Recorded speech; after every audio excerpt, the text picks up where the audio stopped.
Hi textile buddies, I'm Darya, textile and surface pattern designer, educator and watercolor painter.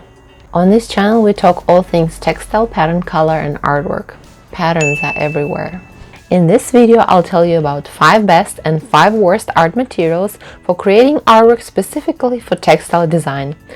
I will be talking about using traditional mediums for painting and drawing because that's what I primarily do. We will not be talking much about digital art such as drawing on iPad and Procreate, and it does not mean that it's inferior, of course. It's just my personal preference, traditional painting over digital. Digital art can emulate pretty much any art material, but I feel like it still does have this particular look that you can recognize. If you are new to textile and surface pattern design industry, the process goes like this, very roughly. The artist paints motifs for the future design, scans them using a scanner, and then cleans up and preps using Photoshop and similar programs, and then creates a repeating pattern unit using the magic of math and arranging the motifs so that they repeat where they were cut off on the other side, left and right and up and down. Each of this step is equally important, and today we will talk about creating artwork. Before that, usually comes the trend research part, and if you're curious about this whole extravaganza, I explain in detail how it works in my Skillshare class called Introduction to Textile and Surface Pattern Design, Your Unique Path. You can find the links in the description of this video and in the comments too. Let's dive into my 5 favorite mediums for creating art for textile and surface pattern design. Number 1 is gouache. I was torn between putting watercolor and gouache in the first place, as watercolor is my personal favorite, but gouache is actually more fitting and more versatile. You can create solid blocks of color with gouache as well as thin or thick lines using different brushes, and the color reduction process will also be easier if it's needed. I have a video on color reduction for textiles and retail product development. Watch it if you want to know more about this topic. I'll show you some examples of my work created in gouache and you can see what I mean. So I will show you some of my artwork painted in gouache. This is one of them. These are the colored chips. Can you see how smooth and matte and beautiful that is? And absolutely zero sheen. And this is exactly what we need. This is about 8 years old and it still looks brand new. I am storing it with paper on top though. This goes on top. So if you're storing your paintings, make sure you take care of them well. Let me show you some more examples. So here is a signature piece of mine that I painted when I was graduating from college in textile design. It is very special to me because it's inspired by my Russian heritage, by Eastern European culture. This is the silk scarf, so this is how it reflects on fabric. See, gouache is great for painting clean color blocks, basically. There is this effect here. It was because I was using white tracing paper to trace this design onto the black background that I pre-painted in gouache. That's why I was trying to erase it, and it doesn't really work very well. And you can see white marks here. This is all also from, not the tracing paper, what is it called? I forgot the name. I'm going to insert it here. So again, very clean matte shapes. Looks like I forgot to paint this one. But I'm pretty sure I fixed it on the fabric. Let's check. Did I? Here she is. Oh yeah, see, I added the brown outline here. I don't know if you can see it. Okay, and one more example from the same collection. This collection is called Legendaria, and it is, a play on words. It's from Legends, of course, legendary, and it also has my name in it. So this is a slice of the original painting, and this was the original colorway. I framed this painting in my living room, so I have this left over. So see, I recolored this in Photoshop, and again, see, clean color shapes, matte painting, no sheen whatsoever. This is what gouache is all about. And here is the gouache itself. This is a really great underrated brand called Turner. I think it's made in Japan if I'm not mistaken. Turner Design Gouache. So sometimes it's called designer gouache or design gouache. Gouache has been around, you guys, forever. I used it as a kid when I was drawing to paint, and now, you know, they are remarketing as designer paint, but just basic paint that is very easy to work with. It shouldn't say acrylic gouache here, right? This is a different kind. I'll get to acrylic in a while too. I will talk about it today as well. There are different brands, of course. This is, what is this? Holbein, I guess. Holbein. Artwork painted in gouache can be used across multiple categories: apparel, home decor, stationery, swim, kids, wallpaper, and so on. Number 2 medium is watercolor. I'm wearing a watercolor design shirt that I did not design, and this is my watercolor design that was recolored. Originally it was blue and green, so this is altered digitally.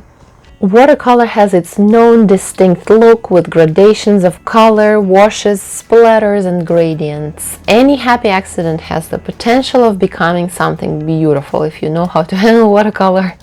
I actually have a video on my channel where I was testing brushes and mindlessly painting abstract shapes, you know, floral shapes, and later on I turned them into a pattern called Irene Floral that did well in a design challenge. I later also had quite a few sales, and even later a customer reached out to me asking to recolor it to a specific shade of purple. She ordered curtains and pillows with this design, and later on other customers purchased this fabric and home decor. It must have been a trend. The color was called Windsor Purple. So what I was going to say, any watercolor shape can potentially become a textile design. Anyway, watercolor with its light and airy look looks great on women's and children's clothing, baby products, stationery such as notebooks and planners, swimwear, and so much more. Watercolor is a little more challenging to color reduce, but many manufacturers use digital printing where color reduction is not necessary, and those design businesses who do use screen printing that requires a limited number of colors usually have the capacity and in-house designers to perform the color reduction process on watercolor designs. So you as an artist shouldn't have to worry about these technicalities. Just make sure you are using a harmonious color palette that is relevant and aesthetically pleasing. I have given some tips on that too in my video called Watercolor for Textile Design. Now let's look at some watercolor prints. So this is printed on fabric. This is a tea towel. The original was printed on white. Of course, I added green in the background digitally. And this is Irene Floral that I mentioned that I painted for a YouTube video. So I finished it later after the video was done. I added more elements here. And this is the wallpaper. It's a wallpaper swatch. So see, it translated pretty well. It had to be in the specific color palette with, you know, specifically called out Pantones. That's why I recolored it slightly, see, but pretty much it was a very similar color palette. And here is one more watercolor design that I called Darya Dreams. And this is a tea towel in smaller scale. And this is a wallpaper swatch in larger scale. So see, watercolor has this characteristic flow and, you know, the watery effects. That's what watercolor is about, right? Anything, when I said any happy accident can be something beautiful, it's things like this. And, you know, working with watercolor, you learn to control it and you learn to take into account the beautiful things that watercolor can do, but also you want to have it where you want it, not where, you know, watercolor is telling you to. Number 3 art medium is ink. It is very similar to watercolor in a lot of ways. It's very fluid and flowy, but it's actually more dense and saturated than watercolor. You can also use it for drawing when you dip a pen into ink and draw. It can be used in combination with painting or by itself. Using ink, you can choose whether you want it to look more opaque, kind of like gouache, or have more water washes characteristic of watercolor. But if you are aiming at a very translucent design, watercolor is best to use. Ink doesn't flow as well as watercolor. Let's look at some artwork painted in ink. So this is one of them. Originally, the pink was cooler I don't have the original painting, it's somewhere. But see, the shapes are also more solid rather than watercolory. You can use more water with ink as well, but still it does look a little more solid. This was also painted in ink, and here I did use some gradation of water, but still, I don't know how to explain it. I hope you will see the difference in a while. I'll show you some of my newest ink paintings. All these were done in inks, and as you can see, I vary the amount of water that I'm using. Sometimes it's really dark and solid, and sometimes it's pretty much translucent, but it still looks different than watercolor. These are done in ink as well. This is also ink. There are 3 colors of ink, and I was also using a bamboo pen. Let me see if I can show you what it looks like. So here is the pen. See, it's very thick and it makes these thick lines, and that was my intention too. This is still green from painting this, from drawing this. This is ink as well, and here I also used watercolor pencil on top, and this is also ink. See, ink is very saturated, it's high in pigment, and it's not as flowy as watercolor. You can also use ink as a drawing medium, like I mentioned. For example, these, I used a really thin pen nib, one of those, to draw on top of watercolor. So I painted in watercolor first. Here you can really see it well. So I was drawing with ink here. Originally, I guess ink is a drawing medium, right, and writing medium, and then you get to do something like this, paint, you know, with ink as well. I also wanted to show you this design of mine called Cat from Kazan. So the original I drew or painted with ink. All of this was black. I painted it with a very, very thin brush that I dipped in black ink. So this is also a way to use ink. And then I recolored everything in Photoshop. This is also another way of working. You know, I thought I really wanted to keep these flat, clean shapes. I didn't want to have any texture whatsoever. I was aiming for this, you know, medieval look. So I added the color in Photoshop.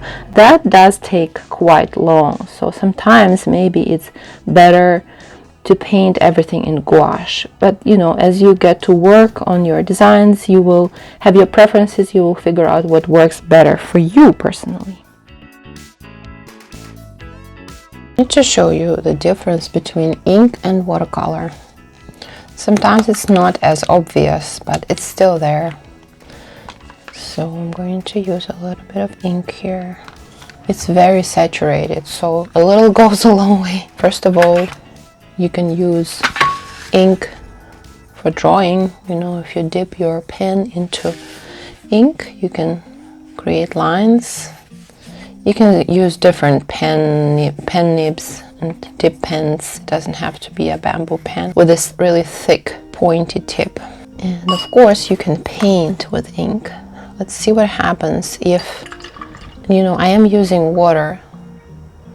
I'm making my brush wet, so I can use it undiluted like this if I want to, right?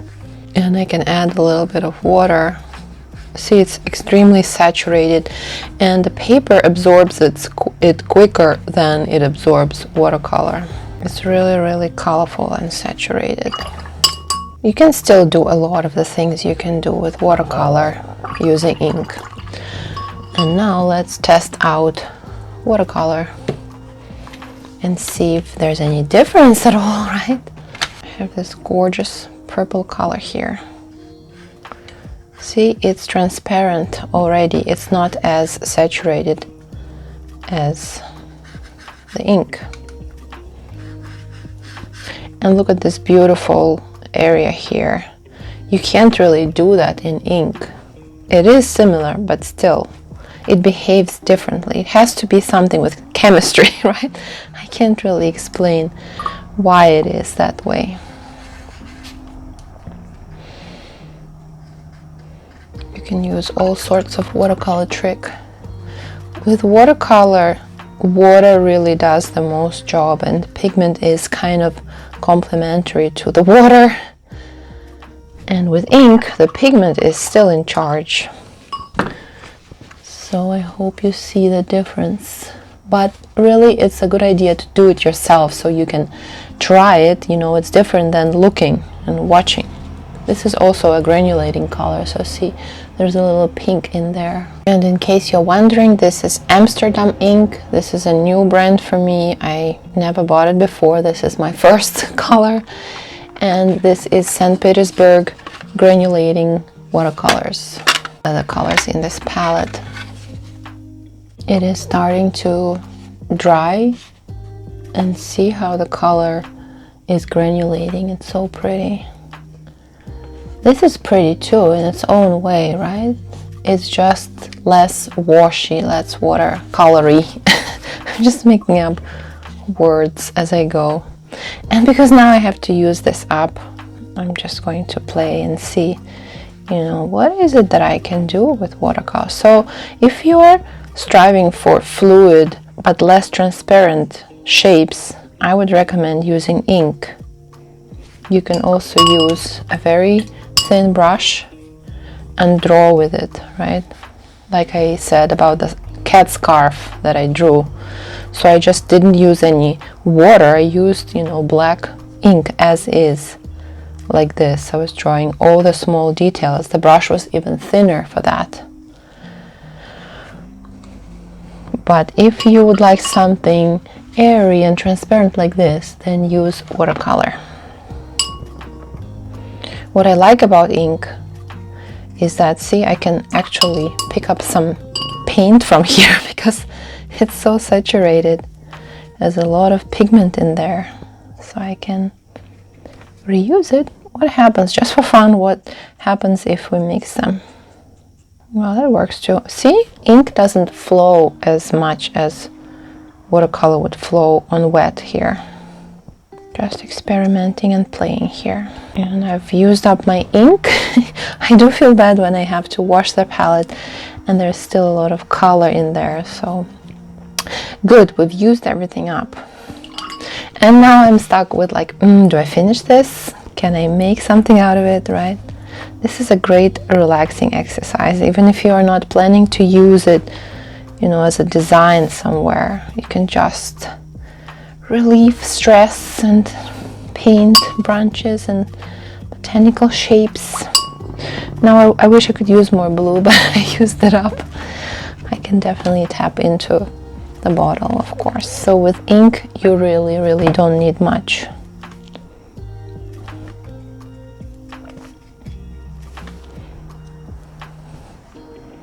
Normally I would, of course, drop a little ink in a palette, but now God knows what I'm doing. This has turned into a painting meditation of sorts. I can't really grab pigment, so I have to, oh, you know, I think I know what happened. This just got separated because it was standing for so long, so I have to shake it really well so it becomes saturated again. Because when I'm using the dropper thing, it picks up the pigment from the bottom. So I have to make sure I close it and then give it a good shake. Okay, let's see if it did the trick. I just marred my tripod. So yeah, see, now it has more pigment. So I hope you see what I mean with ink and what the difference is with watercolor. But always feel free to write a comment if you would like a separate in-depth video on this topic. My number 4 favorite medium is brush markers. I love painting, so the brush tip of this particular kind of marker reminds me of a paintbrush. They do have limitations though. First of all, markers are usually small in size, so if you are thinking of creating jumbo scale loose florals, markers don't really work for that purpose. But you can create cute ditzy designs and medium scale designs using markers. A word on regular markers as well. You can definitely experiment using them, but be careful with the look. It can get a little irrelevant. It's less trendy, so be careful with that. I also turned quite a lot of my marker, artwork regular marker, into vectors in Adobe Illustrator. I will include some photos Very often you as a designer have to make a call whether you want to keep the marker texture or save your file as a raster one in Photoshop or flatten the artwork, lose the texture and turn it into a vector. I discussed it in detail in my class on Skillshare, and I will include a fragment here so you can get a taste and then follow the link in the description and comments to watch this mini course on Skillshare if you haven't yet. Here's some of my raster artwork where I chose to keep the texture. It could have been vectorized and then the color would have been reduced, the color number, but I chose to keep the texture because I thought it looks good. You know, I wanted to keep this beautiful textured look. Whereas in this example, I chose to flatten the art because I felt like it's not bringing in enough oomph to the design, so I chose to get rid of the texture.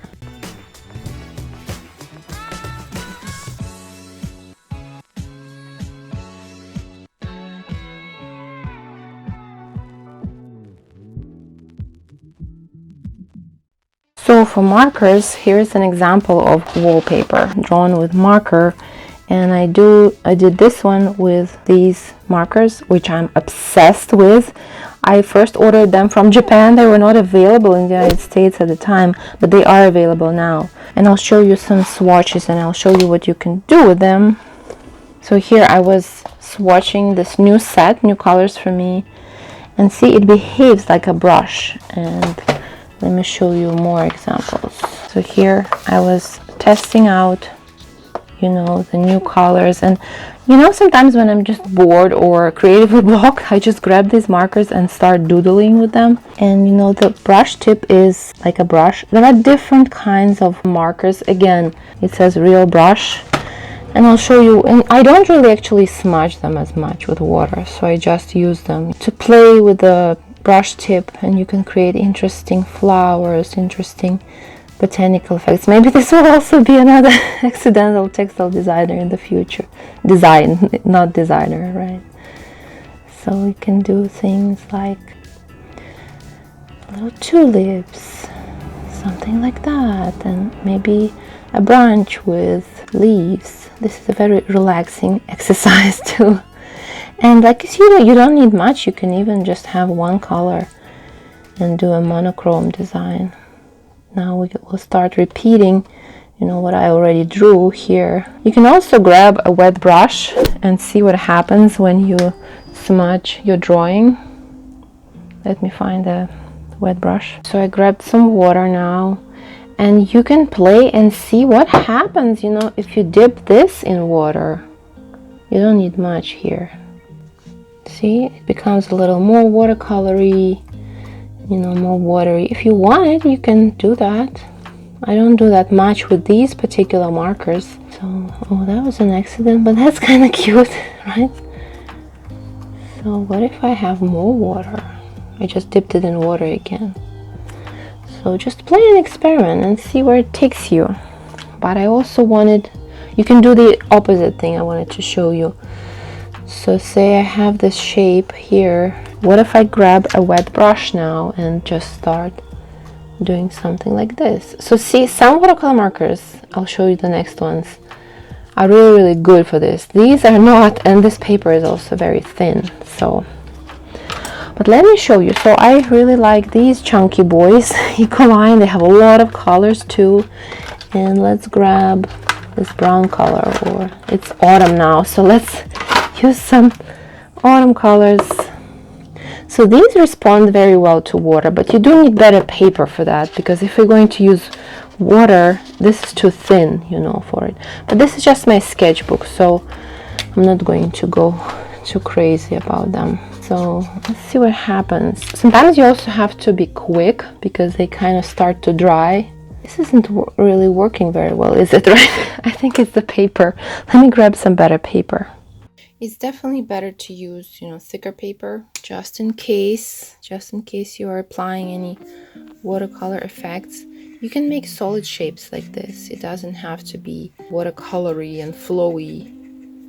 You can just draw solid shapes. It's just, it gives you this tip where you can go from thin to thick really quickly. Love using brushes in all shapes and forms. And maybe I have a leaf or something like that. You know, I'm totally improvising here. See, the brush tip gives you this possibility to draw natural organic shapes, and that's why I love it. And number 5 on the list of my favorite art mediums is watercolor pencils and watercolor markers. A little mixed media party. I do use this method sparingly, but sometimes you can get interesting results and create cool patterns with these. But honestly, these of my designs are not selling as well as the other more traditional ones.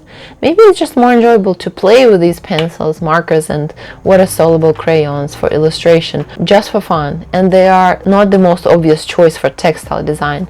But having some creative play for your inner child is very important. I do like to use lots of different art materials, and if you're curious about my behind-the-scenes process, I documented quite a lot of it in my video about doing 100-day art project. I'll leave a link here too, here or here. Now let's look at some artwork made with watercolor pencils, watercolor markers, watercolor crayons. So essentially you use a crayon or marker. So see, this is marker here, watercolor marker. It just has to be specified on the packaging that it's not a regular marker. And then you can take a wet brush and spread this and have this watercolor effect. And this is a watercolor pencil. So see, it also creates interesting effects. It can also be turned into a textile design quite easily. Here I used water-soluble crayons. I did smudge my drawing a little bit, intentionally of course. And this is the wallpaper swatch, and it's printed on silver metallic substrate. So watercolor pencils can also be used in textile designs, but I hope you agree with me that this is more of a one-off, interesting look. It's not something that you see all the time in textiles. See, it says watercolor markers. So these are going to work well with water. Let's test it out. I like those. They have interesting colors, and they also have 2 tips, but I usually like to work with the brush tip. So with this one is thin like that. You can use it for accents too. So let's play with those and see how they react to watercolor. See, it's a different formulation, so it matters too. I expected more watercolor effect, but it's okay, right? You can make it work. It's definitely not as pigmented as I expected it to be. See, when you don't want it, it does it.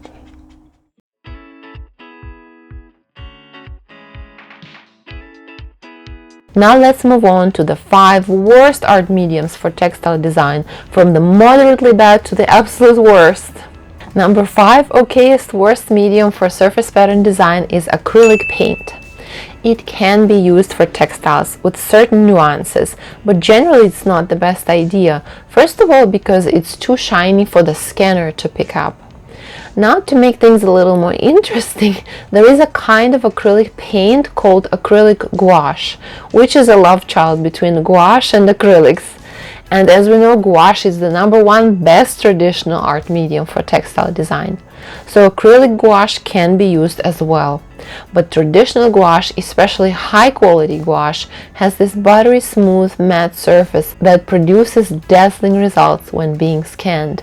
Let me know if you would like me to make a separate video on the different kinds of gouache where I can show you the difference. I also wanted to show you, I already showed you this gouache, the regular, the design gouache. And this is the same brand, but this is acrylic gouache. See, it's written here. Acrylic gouache and designer gouache. We want to stick with design gouache mostly, but what I like using acrylic gouache for, and you see some swatches here, so it's not as shiny as the traditional acrylic paint. That's why it's a combination of acrylic and gouache. So I like to use this one for painting backgrounds, because normally when you work with gouache, if you make something wet, it's ruined. You can fix it, of course, but still, gouache takes one layer. Then if you want to put more layers on, you need to wait until it's completely dry. This one, once it's dry, it behaves as acrylic, not as gouache. So let me see if I have some water here and I can show you. So I have water on my finger. See what I'm gonna do. If it was regular gouache, this would be completely ruined by now when I'm doing this. Don't do this with this gouache, okay? But with acrylic gouache, see, it's dry and it behaves. Looks like I am lifting something up a little bit, very slightly, see? But of course you wouldn't do this, right? I'm doing it in very extreme conditions. But it's very interesting to play with both. I just want you to know that there is a difference between them. Number 4 in the rating of worst materials for textile design is pen art. The pen line is just too thin for working with it digitally. Yes, it can be done, but it's so difficult to clean the lines and select them that you will be shooting yourself in the foot if you are doing it. I did that. I made some designs from very thin lines and they were a nightmare to work with. I'll show you some examples here. I drew these with tiny, very thin markers, and then I spent hours cleaning it up, vectorizing it. So I still have flashbacks, when I look at this design. And honestly, it's not selling very well either. If you want to create thin outline art, choose a slightly thicker liner or pen. Number 3 in the notorious rating is colored pencils. Not the watercolor ones, the regular kind. First of all, this is just not a trending look. It is too fuzzy and textured, and it's hard to tell what the best market for this kind of artwork is. Of course, it is possible to create some nice textile designs with pencils, creating a classical botanical illustration look, for example. And if you know me a little bit, you might guess that I have created some pencil designs as well. Here they are. Needless to say, they are barely selling as fabric in my Spoonflower shop. Number 2 on the no list for textile design that I actually almost put on the first place, that was my first instinct, it's oil paint. First of all, oil is extremely shiny. It doesn't work for the scanner, and since it's often on canvas or at least canvas paper, it's hard to scan, it's loaded with texture and has this one specific look that is, well, dated. Of course, you might say, I know this and that designer who created beautiful designs from oil paintings, and yes, I believe you, but we're talking about the majority here, the general tendency. In the past couple years, there has been a resurgence of famous artworks from museums and public domains. You might have seen t-shirts and totes with Van Gogh irises, for example, and the gift shop where I work part-time sells umbrellas with Van Gogh and Monet paintings. So apparently some of their artworks are cleared of copyright and are available for reproduction.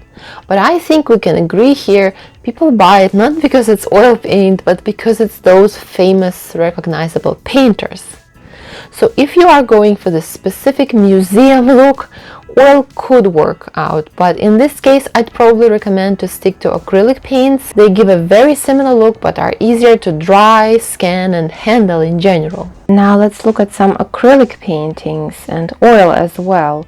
So I don't use acrylics and oil for, this is upside down by the way, I don't use acrylic and oil for textile design, and I'll show you why. See how shiny it is, see how textured it is. So this is acrylic painting on canvas. Of course it could be turned into a textile design. Write in the comments, what do you think? Would this make a good textile design? I hope you see what I mean when I say it has this like museum look, right? Here is another painting. It's a copy of Van Gogh's Sunflowers. See? It's very textured and sometimes it can get a little drab on the scanner. So you can try it out, of course, I'm not stopping you from it. And I know there are some designers who do use acrylic paint in their designs, but still it's not my preference. See, it reflects the light and it becomes kind of dreary and gray here.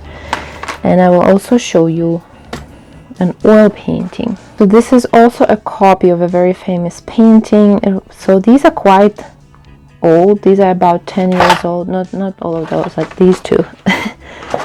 So these, I was doing some kind of art challenge where we had to copy famous works. It's very useful, for you as an artist to copy artworks, not to sell, of course, but to learn, to analyze the little subtleties the little artistic decisions the painter was making. So I copied this icon by Andrei Rublev, and see, tremendous amount of texture. Again, if you want it in your textile design, go for it, but it's definitely not the first choice. Gouache is so much better for painting for textile and surface pattern design. And finally, number one worst art material choice is using low quality art materials, no matter what they might be. Even gouache, some art materials can be a little more forgiving than others, but in general the quality of artwork shows the quality of your art materials. It is totally okay to use student grade when you are just beginning your journey to practice, to get better, but don't get stuck on this stage for too long. When you master the basics of color mixing, using the right brushes and so on in terms of painting, or you have mastered drawing with pencils or markers, for example, move on to artist and professional grade quality materials. I assure you, you will feel a drastic difference. I went to an art school as a teenager back in Belarus, where I'm from, and from the very first day, the teachers told our parents to get high quality materials. Those were difficult times financially, and most of us started out with having one paintbrush for watercolor, one for gouache, one set of about 16 pigments for watercolor, and even less for gouache. Our teachers actually insisted that we have fewer colors as beginners. We also bought separate watercolor sheets. It's so funny to remember now. You would literally have money for one sheet of watercolor paper and maybe one pastry, and that's all. And now it's so fun to be an adult who can afford all the possible art materials. I'll tell you a little story from my childhood. So when I was a kid and I started going to this art school, it's like a very rigorous art club that you go to 3 times a week. So my mom got a present for me from her friend who went to Germany. She was an artist herself, and she married a guy in Germany. And she sent me this set of watercolor paints. And it was, this plastic case with little round pans of watercolor or whatever it was. And my mom was like, she's an artist, so she definitely must know, that these are good paints. And when I brought them, the teacher at art school was like, don't ever touch them. Just don't. And, these are cheap watercolor paints that are sold in like pharmacies here, or cheap stores. It's not to shade that artist, of course. I don't think she bought a little souvenir for a kid who loves to paint, but she didn't have to get me like professional grade watercolor. But yeah, if you're serious about painting, especially for as a career, as a designer, I think you should definitely look into better quality art materials. But what I've noticed here, the art material brands often have like a professional line and a student grade line, which is not terrible. It's not like the same as those cheap paints from a craft store. So student grade can work out sometimes as well. So what are your thoughts on art materials? What are your favorites? Let me know. Again, if you would like a separate video about watercolor brands I use, or gouache or ink. I do have lots of art materials. They are a huge source of inspiration for me, and I love sharing my experience with them and using them in my work. If you've enjoyed this video, I can't stress it enough how important it is to interact with it. Hit the like button, subscribe, share this video with your art buddies, and remember, artwork is everywhere, and let's make this world a little more beautiful together. Bye! In this video, I'll tell you about 5 best and 5 worst art materials for creating. My number 4 favorite